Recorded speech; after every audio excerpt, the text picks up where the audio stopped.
Ayo. Proses pembelajaran. Oke, proses pembelajaran. Betul. Apa lagi? Proses penjelajahan. Oke, keren. Apa lagi? Proses membangun. Iya, betul. Apa lagi?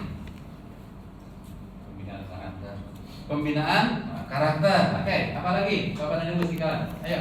Ini semuanya rata-rata pengelola sekolah kan? Pemilik, ada yang pemilik sekolah angkat tangan yang yayasan? Ada? Para kepala sekolah kan? Minimal guru yang mau jadi kepala sekolah kan? Karena ilmunya ada di sini tuh, ini daging semua, gitu kan ya. Oke, jadi harus tahu dulu apa nih yang kita kelola kan kayak gitu. Kalau kita nggak ngerti apa yang kita kelola, malah kita jadi bingung, nggak punya arah kan kayak gitu. Nah, teman-teman lihat, pendidikan adalah usaha sadar. Jadi teman-teman sadar nggak bahwa kita ini sekarang menjadi pendidik? Jangan sampai nanti kita datang menjadi guru karena nyasar. Ya enggak, bener nggak? Nggak ada lagi pekerjaan yang lain, ya tiba-tiba ngelamar jadi guru. Pas jadi guru ditunjuk lah jadi kepala sekolah. Betul nggak teman-teman? Pertanyaan saya, mohon maaf, angkat tangan yang jadi kepala sekolah hari ini yang jabatannya sedang menjadi kepala sekolah, angkat tangan. 1, 2, 3, hampir semua ya.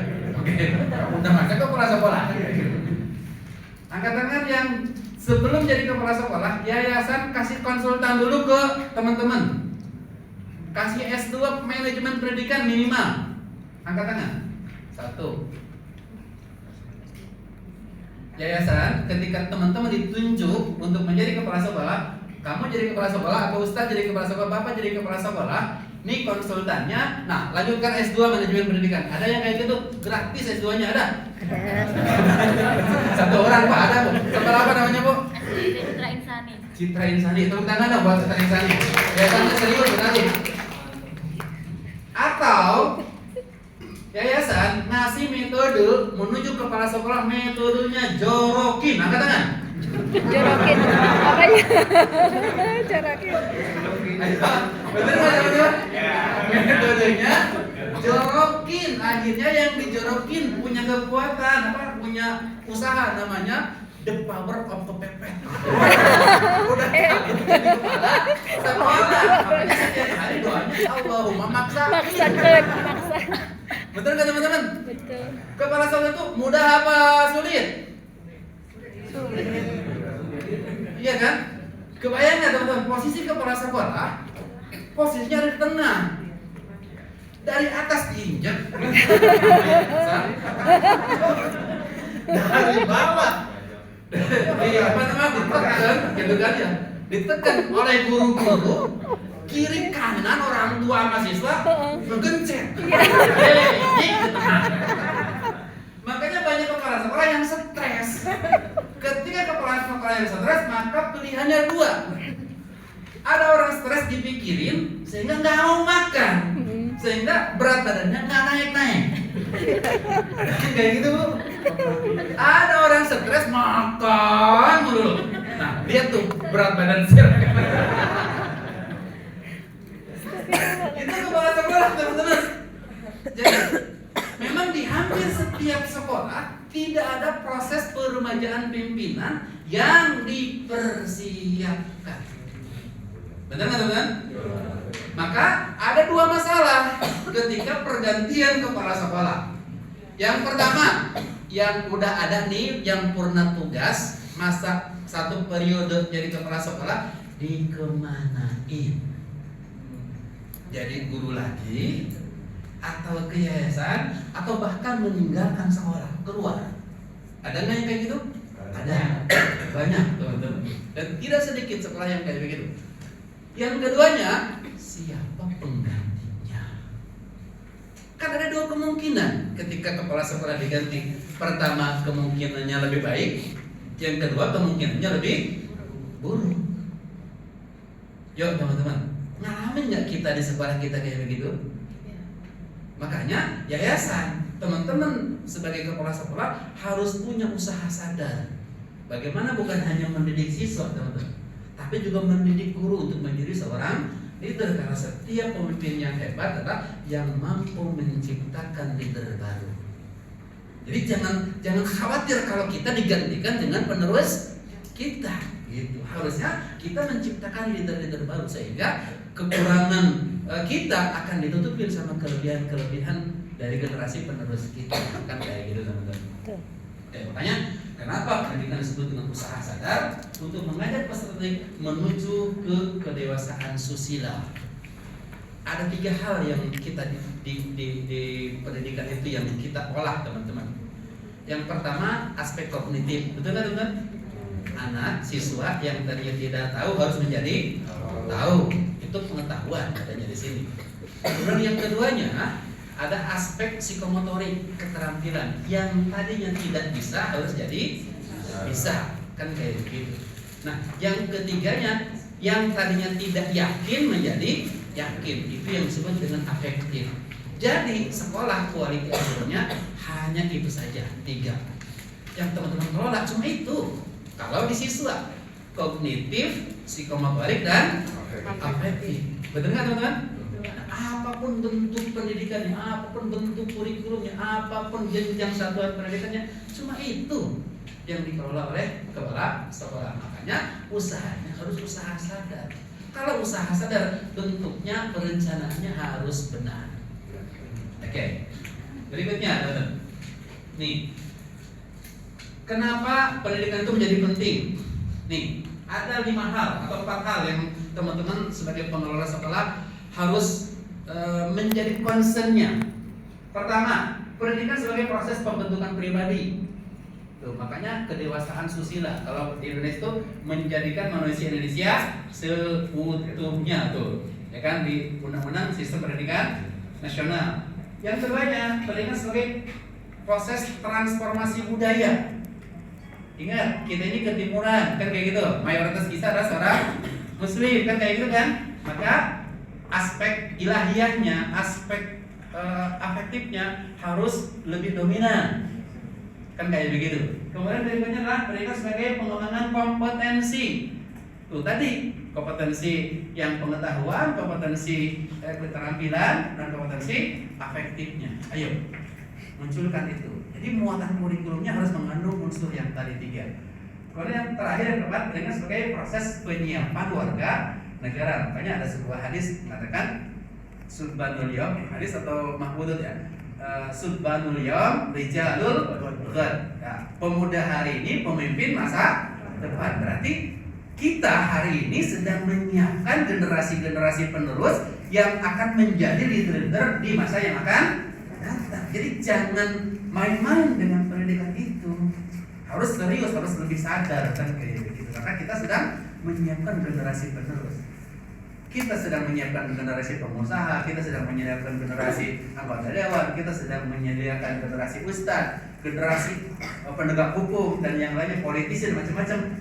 Mereka jadi semua yang mereka inginkan, kita tetap menjadi guru. Betul kan teman? Coba, gurunya Pak Jokowi sudah jadi presiden, di mana gurunya Pak Jokowi? Tetap ngajar, jadi guru. Jadi kita ini hanya menciptakan profesi-profesi yang lain, teman-teman. Makanya ketika reunian, teman-teman jangan merasa minder. Reunian, sering reunian? Kan? Pernah ya ada yang reunian, teman-teman? Kan datang jadi pengusaha, datang jadi pengacara, datang jadi apa gitu kan? Ketika kita jadi guru, coba pengusaha dengan Pajero-nya, dengan Alphard-nya, artis dengan Lamborghini-nya gitu kan ya, pengacara dengan apa Ferrari-nya, kita guru naik motor. Kira-kira kalau kita reuni dengan kondisi kayak begitu, ditanya sama teman-teman, kamu jadi apa profesinya, gitu kan ya? Terus kalau orang pakai jas, pakai dasi gitu, kira-kira kita bilang apa, teman-teman? Guru, nah, gurunya guru negeri, bukan. Swasta, alasan bukan. Itu sekolah apa kan kayak gitu. Harusnya kita bangga teman-teman jadi guru. Kamu jadi apa? Guru. Ngapain? Ada kamu, nggak ada kamu, nggak ada kalau nggak ada saya guru. Jadi harusnya kayak begitu. Gitu. Karena kita ini pencipta profesi. Kenapa? Nih yang terakhir, pendidikan sebagai penyiapan warga negara. Kan kayak begitu. Nah, lihat teman-teman. ada 3 hal yang ketika kita mau menjadi sekolah bermutu. Dan ini teman-teman harus pahami betul. Ya, pertama aspek inputnya. Aspek inputnya. Yang pertama adalah kepala sekolah yang efektif. Ya, tahun lalu materinya menjadi kepala sekolah keren tahun lalu. Dan sekarang strategi pengelolaan sekolah yang profesional. Yang angkatan tahun lalu ikut ada nggak? 1, 2 orang ya, 3 orang ya. Oke. Tahun lalu menjadi kepala sekolah yang keren. Kalau mau diulang nanti boleh. Nah, kepala sekolah yang efektif. Yang keduanya adalah guru pegawai yang ahli yang ekspor, teman-teman. Apalagi mohon maaf ada yang SMK di sini, angkatan yang SMK. Nah, SMK itu yang paling susah itu cari guru produktif, betul nggak teman-teman? Itu paling susah luar biasa. Karena tidak semua yang produktif itu masuk ke sekolah, kan rata-rata masuk pabrik kan kayak begitu. Itu paling susah. Apalagi kalau SMK-nya dibukanya beberapa jurusan kan kayak gitu kan.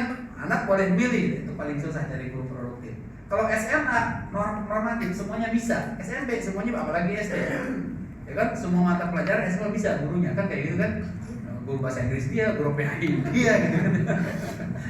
Makanya guru-guru SD rata-rata multi talent. Kalau ibu-ibu multitasking. Beda antara multi talent sama multitasking. Oke, berikutnya adalah fasilitas lengkap. Ya, kita punya namanya SPM, standar pelayanan minimal. Gimana ruang kelas, gimana ruang kepala sekolah, gimana tempat bermain, gimana ruang kantor kan kayak gitu kan. Sarana dan prasarana dan yang itu harus minimal tercukupi, teman-teman. Jadi kalau jangan sampai sekolah itu dari segi fasilitas layak ya walayamut, hidup segan mati tak mau kayak begitu. Betul nggak teman-teman? Itu susah banget ngangkatnya kalau kayak begitu. Jadi paling tidak fasilitas itu kan komponennya komponen wajah, teman-teman. Dan komponen wajah itu sifatnya tangible. Tangible itu apa? Bisa dilihat. Teman-teman, mohon maaf nih, kalau perempuan cantik, nih perempuan yang cantik, maharnya mahal apa murah? Mahal. Teman-teman tahu Cynthia, Claudia Cynthia Bella? Claudia Cynthia Bella tahu? Kira-kira kalau antum saat mau melamar Claudia Cynthia Bella harus punya uang berapa?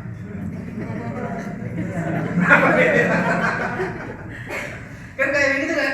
Jadi fasilitas sekolah akan menentukan harga minimal uang pangkal. Benar kan teman? Coba sekolah-sekolah kayak sekolah internasional yang SPK, Satuan Pendidikan Kerjasama, yang kayak hotel, mungkin nggak uang pangkalnya hanya 2 juta?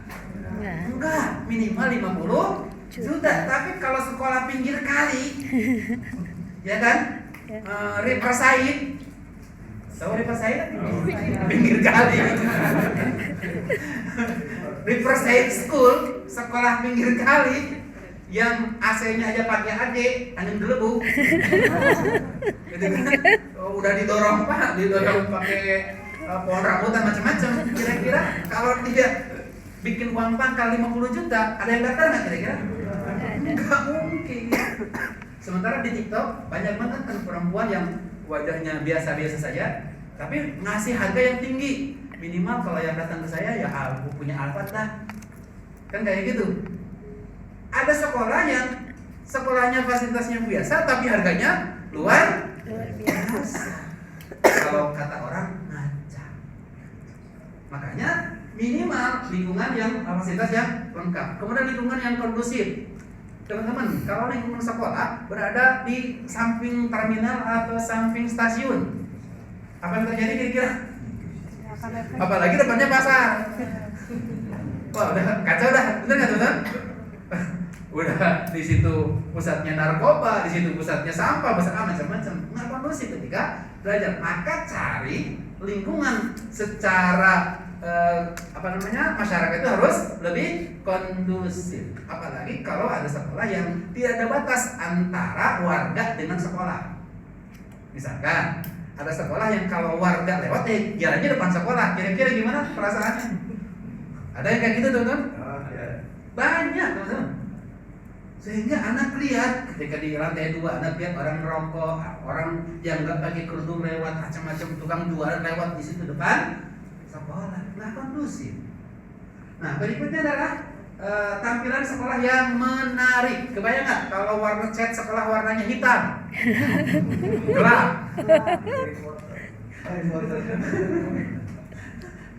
Jadi tolong teman-teman harus punya sense of estetika ya, yang seni untuk yang luar biasa kan kayak gitu. Makanya kan warna-warna yang sekarang ini kan warna milenial itu bagus-bagus ya kira-kira teman-teman. Jadi jangan hanya pakai warna yang biasa saja. Ini warna yang terbaik termasuk kualitas cat. Kalau perlu pakainya apa yang terbaik tuh? Deluxe misalkan, apa lagi? Jotun misalkan kayak gitu. Ya kan? Kalau zamannya kita dulu SD di teman-teman, kita kan nggak terlalu jauh seumuran kan Pak ya? Saya ini udah 45 tahun kan. Zamannya SD, coba ingat-ingat nostalgia ketika kita zamannya SD, bangkunya warna apa? Coklat. Kalau zamannya saya itu masih nyambung antara kursi dengan meja. Iya. Yang panjang. Nyambung kan, kursi sama meja tinggi banget, terus di tengahnya ada tempat yang bolongan pensil. Iya. Sehingga anak itu susah banget untuk belajar bagaimana caranya ngangkat bangku. Pikir tuh nggak ada yang karena nyambung. Iya. Kalau sekarang kan pakainya minimal informa, Iya. dilipet, itu ringkes. Nah ini penting banget teman-teman, kualitas itu menjadi penting. Sehingga itu sekali lagi akan mempengaruhi daya tarik orang. Oke, yang berikutnya adalah kurikulum berstandar tinggi. Di Indonesia, kurikulum itu terbagi menjadi beberapa tahapan, teman-teman. Yang paling tinggi itu adalah kurikulum SPK murni. SPK murni itu sekolah yang punya lembaga pendidikan asing. Contoh, JIS, Jakarta International School, High School. Itu tuh, sekolah para ekspatriat. Dia kurikulumnya sudah ke internasional. Lulusannya bisa diterima di hampir seluruh negara. Yang pakai bahasa Indonesia cuma 3. Pertama bahasa Indonesia, yang kedua agama, yang ketiga PKN. Selebihnya pakai bahasa Inggris. Ada di sini yang kayak begitu? Ada. Itu yang tertinggi di Indonesia, teman-teman. Sekolah yang punya LPA, lembaga pendidikan asing, yang SPK murni. Ada di bawahnya semi SPK. Semi SPK itu 3 atau 4 mata pelajaran pakai bahasa Inggris. Math, Science, ya, sama bahasa Inggris atau bahasa Mandarin atau bahasa apa, atau Social Studies. Jadi ada 3 atau 4 mata pelajaran yang menggunakan bahasa Inggris. Itu semi SPK. Di Indonesia ada sekitar 500 SPK dan semi SPK, 520-an. Dan rata-rata menggunakan Cambridge LPA-nya. Ada yang menggunakan IB, ada yang menggunakan Excel, ada yang menggunakan Turkish School ya, yang kayak sekolah pribadi gitu kan. Yang itu boleh-boleh saja, nggak apa-apa, nggak ada masalah. Tapi rata-rata menggunakan, hampir 85%-nya menggunakan standar Cambridge. Sehingga anak SMP, anak SMA bisa sekolah di luar negeri tanpa harus menerjemahkan rapor. Jadi udah langsung diterima. Gitu. Kemudian baru muncul sekolah namanya SSN, Sekolah Standar Nasional. Kalau sekarang namanya Sekolah Berbasis Mutu. Teman-teman pernah ikut lomba sekolah berbasis mutu? Pernah, teman-teman? Nah, ayo munculkan sekolah yang berbasis mutu, nanti sekolah rujukan nasional. Mantan sekolah saya tuh di Al-Jannah di Depok, ya, Al-Jannah Jakarta, itu juara 2 SSN tingkat nasional, sekolah berbasis mutu tingkat nasional. Jadi kalau ada sekolah yang mau merujuk tentang pendidikan, standarnya ya kesini. Kan kayak begitu. Ya, akreditasinya minimal 99. Minimal akreditasinya. Jadi total 100 kan? Gimana?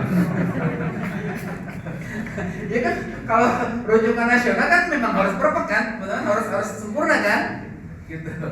Kemudian berikutnya dana pendukung cukup. Nah, ada nggak sekolah yang punyanya Sandiaga Uno di sini? Yang bisa kali bentuk 18 miliar.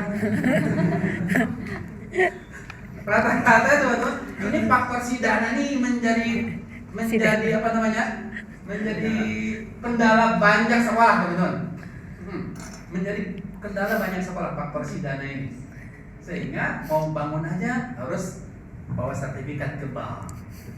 Gitu kan, mau apa namanya, pelebaran tanah gitu kan ya, pelebaran lahan harus bawa sertifikat ke bank. Nyicil, gurunya nggak naik gajinya.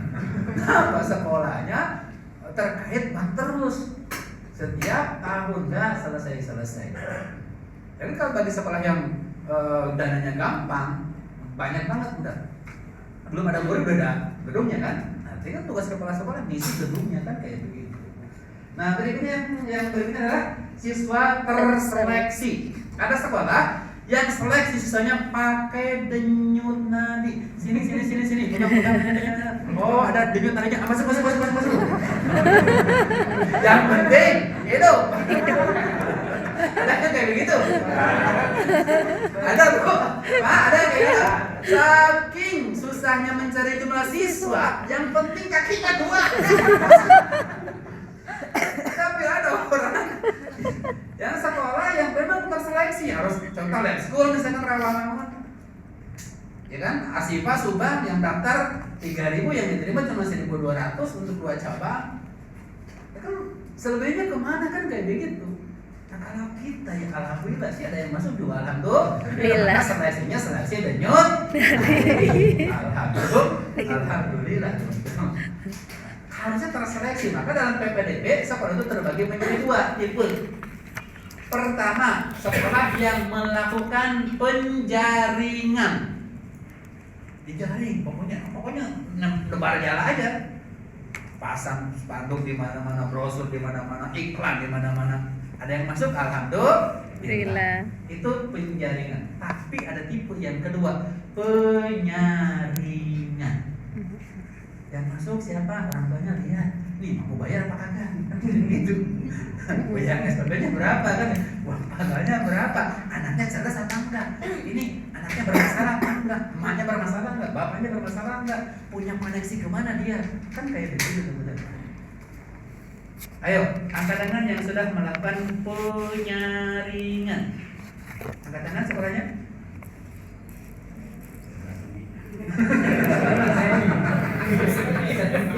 Semi punya penyaringan yang kuotanya 50, yang daftar 49. Alhamdulillah hampir tercapai. Ya alhamdulillah, gitu kan, masih ada yang percaya sama sekolah kita. Tapi harusnya terus ditingkatkan supaya kita masuk pada fase penyaringan, bukan lagi penjaringan. Kalau anak-anak SMP sama lab school IQ-nya udah 120, istilah kasarnya mohon maaf, kambing yang ajar pun anak-anak pintar. Kambing yang ajar anak pintar, Bu, karena IQ anak sudah 120. Anak-anak sekolah kita, sekolah Bapak dan Ibu sekolah, termasuk sekolah saya, kalau dites IQ berapa kira-kira? Paling bentar 76. Bener nggak, Bu? Ya, makanya susah banget ketika diadu lomba, apalagi lomba tentang matematika, tentang bahasa Inggris, ngangkat prestasinya susah banget. Ya karena siswanya seleksinya begitu kan, kayak begitu. Ya. Ngerasain kita kira-kira Bapak dan Ibu sekalian? Maka sekarang harus diusahakan gimana caranya supaya kita masuk pada fase penyaringan, bukan hanya penjaringan. Dan harus punya niat. Harus punya niat, harus punya usaha. Kalau niat banget usaha sama juga, kan kayak begitu. Nah, pertanyaannya, ketika teman-teman mendirikan sekolah sudah berapa lama? Cek, kita sudah masuk pada fase mana? Kan kayak begitu. Dalam proses seleksi siswa. Nah, kemudian itu masalah input. Banyak banget kan masalahnya Bapak dan Ibu sekalian. Yang keduanya masalah output, prosesnya. Lihat, teman-teman. KBM, metode dan pengujian efektif. Sekarang kurikulum kita menggunakan kurikulum Merdeka. Ya, angkatan yang sudah menggunakan kurikulum Merdeka. Sudah semuanya? Karena tahun depan sudah wajib keseluruhan seluruh di Indonesia ya, teman-teman. Kecuali madrasah, karena Kemenang beda. Ini ada yang madrasah, ada? Nah, Ibu madrasah apa? Sanawiyah apa? Ibtidaiyah. Itu sampai hari ini Kota Bekasi dan Kabupaten Bekasi belum meluncurkan, baru piloting. Itu yang di negeri-negeri, teman-teman. Nah, karena saya sering dipakai sama Kemenang Kota Bekasi, KKM ya.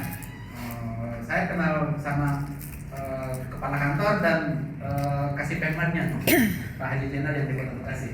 Itu sekarang sampai hari ini yang di Kemenang tuh belum meluncurkan itu. Baru tahap sosialisasi. Kalau di dinas tahun depan semuanya wajib.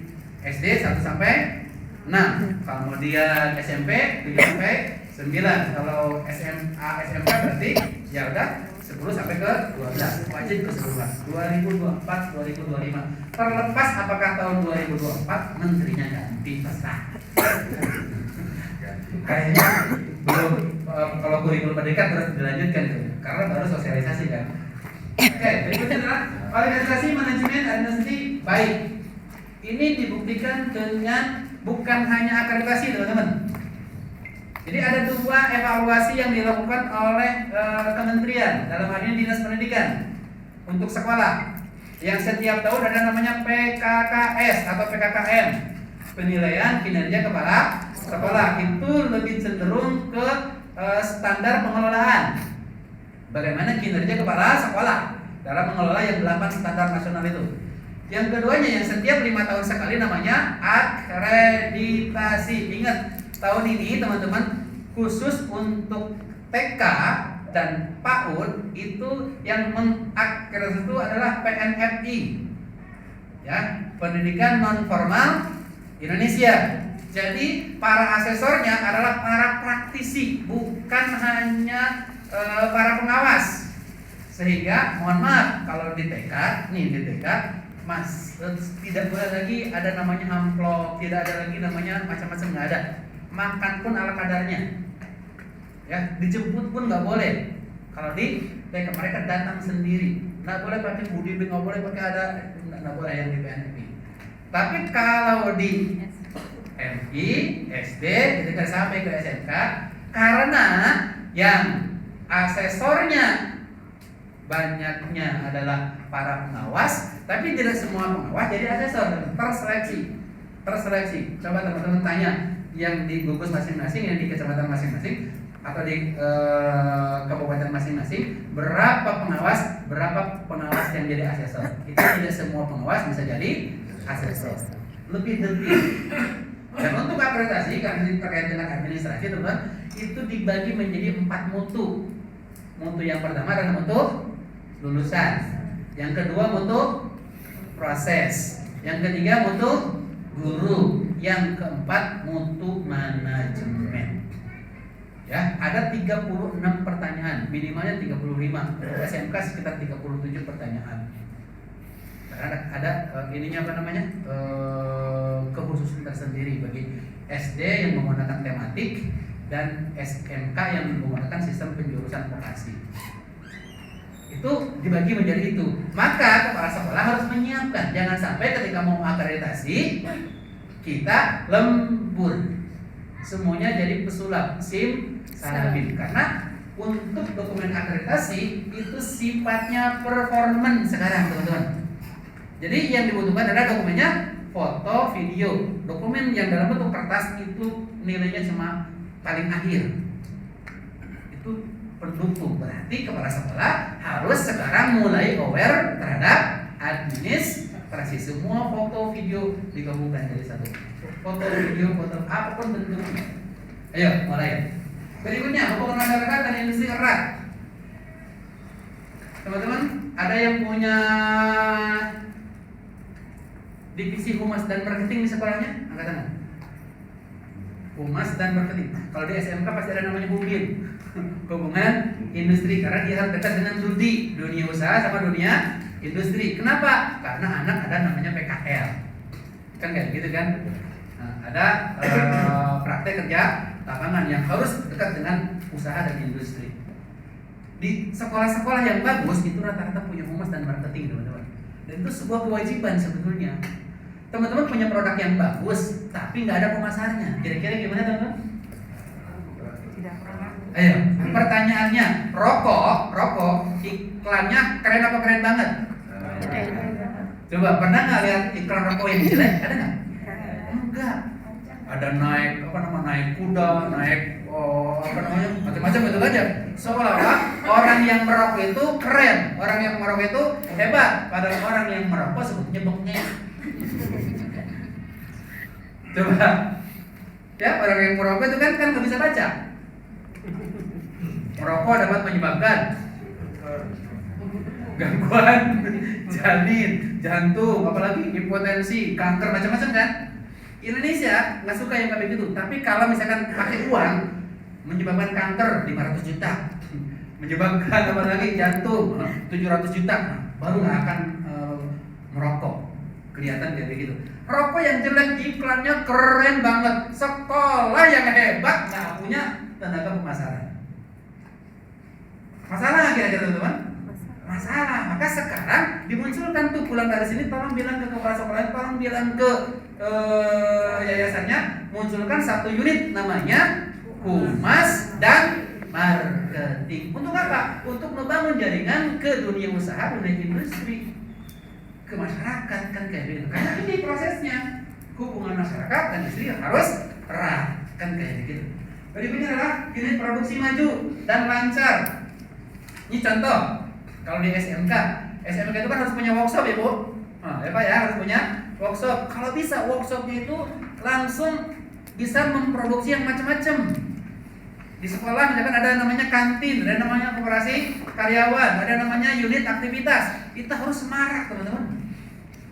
Sehingga sekolah-sekolah itu ramenya luar biasa dengan aktivitas siswa, dengan produksi siswa.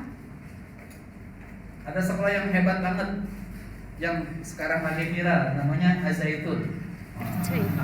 Yang sekarang lagi viral namanya Azaitun. Azaitun itu teman-teman, semua yang dimakan oleh siswa itu produksi di internal. Kalau untuk itunya kita wajib contoh, ya kan? Ada sapinya, ada kambingnya, ada pertaniannya, ada sayur-mayurnya, padinya, semuanya tuh dari internal produksinya jalan, sehingga bisa memberdayakan warga sekitar. Terlepas kontroversialnya, kita jangan lihat itunya, tapi lihat proses yang tadi. Ini unit produksinya maju. Jadi tolong kepala sekolah harus punya satu jiwa namanya entrepreneur, kewirausahaan. Apapun produk sekolah harus bisa dijual.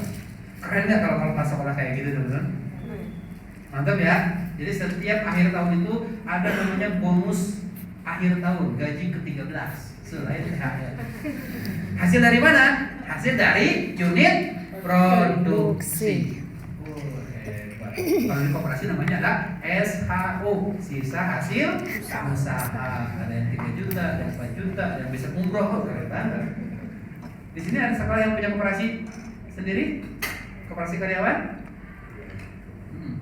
Sekolah binaan saya ada namanya Ahli Kelas teman-teman, itu sudah punya koperasi sendiri, dan itu semuanya guru-guru dalam dari situ setiap akhir tahun guru-guru pergi kemana, dari sisa hasil usaha dia tetap dapat amplop, bisa nginep di luar gratis setiap tahun begitu teman-teman, dari penggunaan koperasi tadi. Sederhana, tapi pertanyaannya, ayo mau nggak kita mengelola itu prosesnya? Nah, berikutnya adalah kegiatan ekstrakurikuler aktif dan semarak.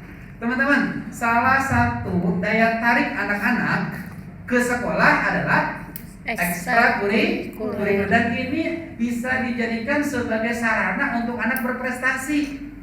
Maka ekstrakurikuler itu nanti dibagi menjadi pertama, ada yang faktor akademik, berarti kan olimpiade, bahasa Inggris kayak gitu kan ya, matematika, sains, macam-macam tuh, yang akademik dah. Kemudian yang kedua, yang sport. Tahu sport?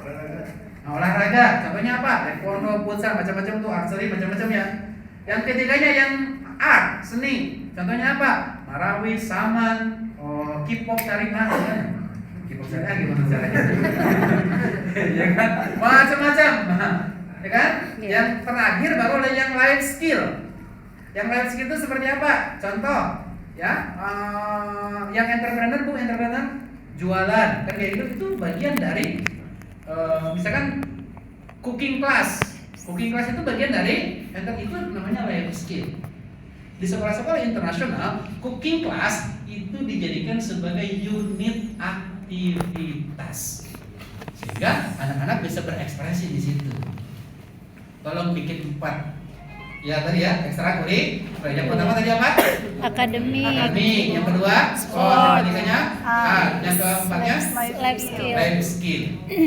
Termasuk yang sekarang yang menggunakan IT, teman-teman. Contohnya apa? Coding, robotik, desain, vlogger. Nah, itu yang menggunakan IT. Ya, TikToker. Sekarang banyak nggak orang yang kaya gara-gara TikTok? Banyak, luar biasa. Maka itu dijadikan sebagai unit aktivitas. Itu daya tarik, teman-teman. Jangan ekskul ya itu doang. Kemudian gurunya ya guru kita yang menggunakan tenaga sisa. Ada yang kayak gitu?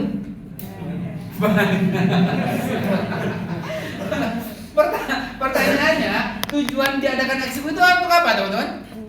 Untuk prestasi kan? Iya. Sementara pertanyaannya gurunya nggak pernah berprestasi. Bagaimana dia punya aura jadi juara, sementara dia sendiri yang nggak pernah jadi juara, ya kan? Ada satu sekolah di Pekanbaru namanya Dharma Yuda. Saya kenal betul sama pemiliknya, namanya Pak Kris, gitu kan ya. Dia Chinese, teman-teman.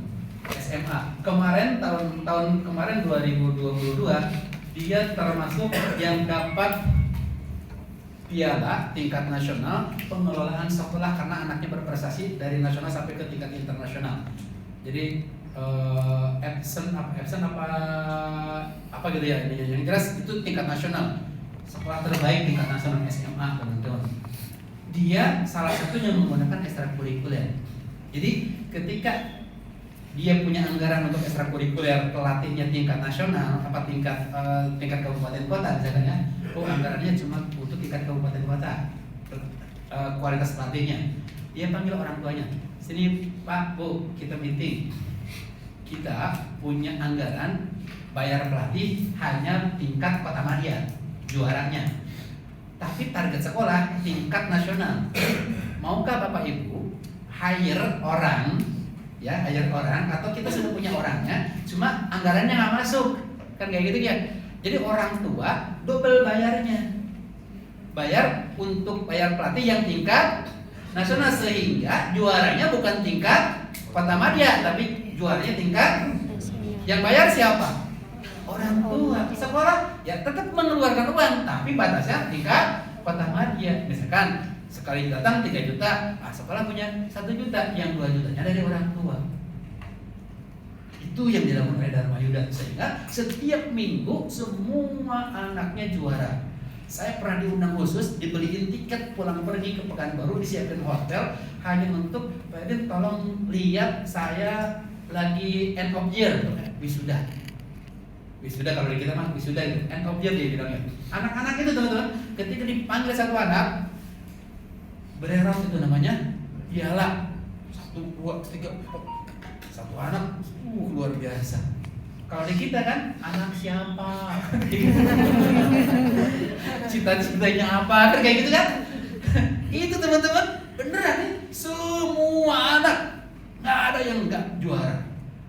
Minimal karena itu minimal saya lihat itu selama 3 tahun di situ, teman-teman, minimal anak itu sekitar yang paling rendah itu 21 piala setiap anak.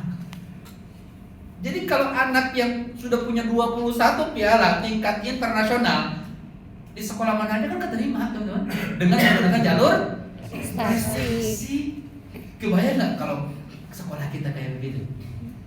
Jadi jangan lagi hanya anak siapa, maunya kemana, Al-Qurannya jusnya berapa? 40 juz.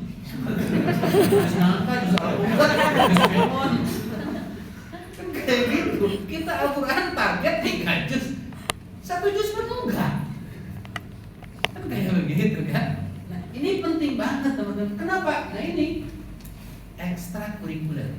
Nah berikutnya adalah penerapan budaya terlaksana, budaya sekolah. Yuk teman-teman, kalau kita masuk ke sekolah yang anak akhlaknya bagus, gitu kan ya. Dengan sekolah yang mohon maaf anaknya liar, itu rasanya sama apa beda? Beda, teman-teman.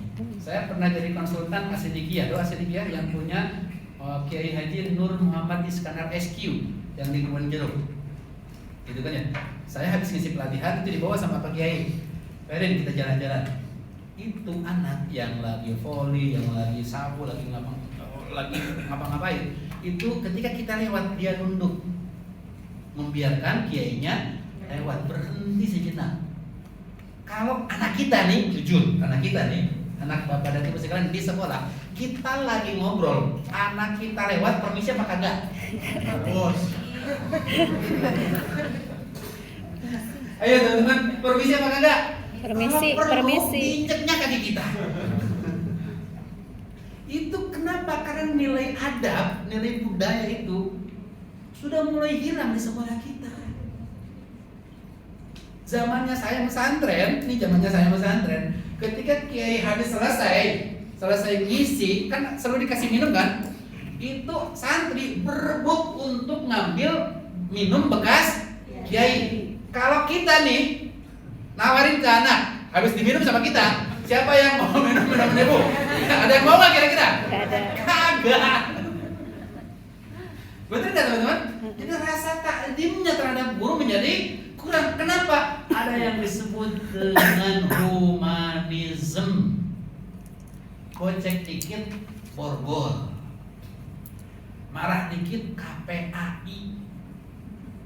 Sehingga budaya sekolah itu ujungnya acung-acung. Kemarin ada guru di penjara 2 bulan, 3 bulan gara-gara menghukum anak yang nggak sholat duha.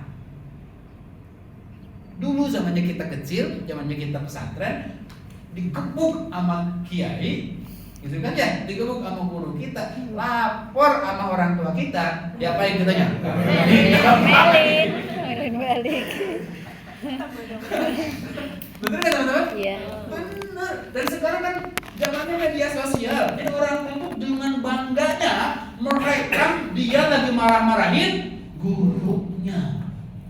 Itu kemarin yang SH, itu kan anaknya dicubit sedikit, gitu kan ya. Diviralin sama dia sendiri tuh teman-teman. Akhirnya mohon maaf kalau netizen Indonesia kan lebih jahat ya. Akhirnya dia sendiri kan yang dibully sama netizen. Itu kan kayak begitu. Seperti kasusnya siapa yang kemarin Nopi Bule itu, yang geruduk Rocky Gerung, akhirnya dia sendiri yang digeruduk sama masyarakat. Itu luar biasa. Pertanyaannya, zaman kita dalam mendidik hari ini sama nggak ketika kita zamannya jadi murid, teman-teman? Beda. Berarti harus dimunculkan kembali budaya kita yang sesungguhnya itu seperti apa? Munculkan namanya budaya sekolah. Inilah yang disebut dengan KOSP, kurikulum operasional satuan pendidikan. Karena setiap sekolah, setiap unit pendidikan, kurikulumnya berbeda sesuai dengan keunggulan budaya masing-masing. Berikutnya adalah pengendalian mutu efektif, teman-teman. Angkat tangan yang di sekolahnya punya satu divisi namanya Departemen Quality Assurance, Quality Control, ada? QC. Ada teman-teman? Penjamin mutu. Nah, tadi kan humas dan marketing ya. Yang kedua sekarang tolong bentuk satu divisi khusus namanya penjamin mutu. Dinas itu sudah mengeluarkan namanya SPMI. Apa tuh? Sistem penjamin mutu internal. Itu kan harus, kalau ada sistemnya berarti kan harus ada penanggung jawabnya.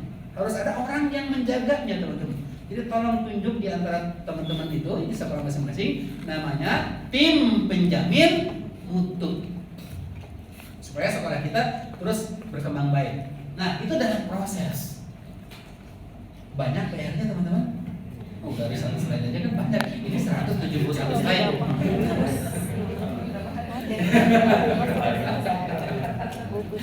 Ini belum intinya loh, teman-teman. Baru pembuka doang. Nah, yang berikutnya terakhir adalah output ya. Output. Nilai hasil belajar memuaskan. Ini contohnya apa, teman? Anak diterima di sekolah unggulan. Itu. Pokoknya dimanapun anak diterima, apalagi SMA. Kalau satu anak kita diterima di seluruh perguruan tinggi di Indonesia yang dia daftar, anak saya kemarin lulusan SMA teman-teman. Itu dia daftar ke 12 sekolah, 12 universitas. Gimana nggak kalau 12-12-nya diterima? Jadi dipasang spanduk gitu kan ya, anak ini terima di mana? UGM, ITB, UI, gitu kan, macam-macam tuh. Kira-kira orang tuanya bangga nggak teman? Bangga. Bangga, luar biasa. Jadi tolong siapkan itu. Pastikan anak-anak kita secara nilai memuaskan. Berikutnya adalah kompetensi dicapai di atas standar. Kalau targetnya 2 juz Al-Quran, maka anak harus minimal 3 juz, minimal 4 juz, minimal 6 juz. 2 juz pun mungkin clear. 2 juznya hafal semua. 100% lulusannya hafal 2 juz. Jangan sampai ya target 2 juz, 1 juz pun enggak. Kalau mau jujur teman-teman coba cek kembali ke yang SD ya di kelas 6. Dari target 1 juz, berapa yang benar-benar 1 juznya? Berapa persen? Enggak akan 100% semuanya, beneran. Berarti ada yang salah dalam proses dan inputnya, kan kayak gitu. Nah, berikutnya adalah tingkat kelulusan tinggi. Kalau sekarang udah nggak lagi ada namanya tingkat kelulusan kan, karena semua anak wajib lulus. Berikutnya adalah keterserapan ke dunia kerja atau tingkat lanjutan tinggi. Jadi kalau dari SMA berarti ke perguruan tinggi kan, SMK berarti ke perguruan tinggi atau ke dunia usaha, dunia kerja. Ya. Kebayang nggak kalau lulusan SMK ibu terimanya di Astra, kan gitu kan, di global corporate gitu kan ya, di sekolah di perusahaan-perusahaan internasional yang gajinya minimal 2-3 digit gitu kan ya, melebihi gurunya kan kayak gitu kan keren banget kayak gitu. Itu 3 hal ini yang harus Bapak Ibu pikirkan. Pertama faktor input, yang kedua proses, yang ketiganya output. Kira-kira dari slide ini ada pertanyaan? Silakan. Sudah mulai mikir bagaimana cara mengelola sekolah? Oke, silakan. Ada 2 pertanyaan. Silakan, Bu. Saya berharap yang seperti ini undangan itu bukan berupa Siap. jadi untuk yayasan untuk ini perlu juga gitu karena kalau misalnya kita memberikan usulan apa terkadang kan ya kekuatan itu berapa sih gitu, tapi harus penentu kebijakan itu yang berpikir lebih jauh lagi gitu. Oke, Pak Ahmad, bikin untuk undangan untuk yayasan berarti. Bikin pelatihan khusus yayasan. Oke, keren ya kira-kira teman-teman. Biar terbuka gitu kan ya. Karena rata-rata yayasan itu tinggal untung doang. Pas aja punya yayasan. Tapi banyak yayasan yang juga bagus banget. Kayak sekolah saya yayasannya itu pokoknya dikembalikan ke guru kan kayak gitu tuh keren banget. Sekolah Yayasan Al-Ghobari namanya, Global Insan Madani. Itu ya Bu, nanti Pak Ahmad tolong masukan yang bagus. Catat Pak. Catat. Pak silakan tadi. Assalamualaikum warahmatullahi wabarakatuh.